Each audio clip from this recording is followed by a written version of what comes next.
अनकहे लफ्ज काल की उस चहल पहल भरे माहौल में, जहां मुंबई की सड़कें कभी खामोश नहीं होती, रहती थी एक लड़की जिसका नाम आरजू था। आरजू उस शहर की रोशनी में एक ख्वाबों भरी दुनिया सजाए रखती थी।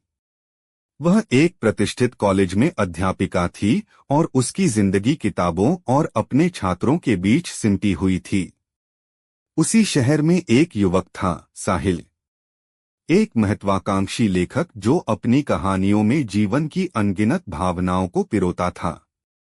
साहिल और आरजू की मुलाकात एक लिटरेचर फेस्टिवल में हुई, जहां आरजू ने साहिल के उपन्यास पर एक बेहद प्रभावशाली भाषण दिया था। उनकी पहली मुलाकात से ही दोनों के बीच एक अनजानी सी बेबाकी और गहरी समझ विकसित हो गई।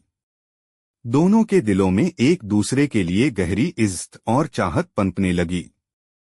लेकिन आरजू के जीवन में एक ऐसा मोड़ आया जब उसके परिवार ने उसकी शादी का फैसला कर दिया। आरजू, जो साहिल के प्रति अपनी भावनाओं को अभिव्यक्त नहीं कर पाई थी, एक दुविधा में थी। साहिल ने जब यह सुना तो उसे लगा कि उसकी जिंदगी की कहानी का एक अध्याय बिना समाप्त हुए बंद हो रहा है।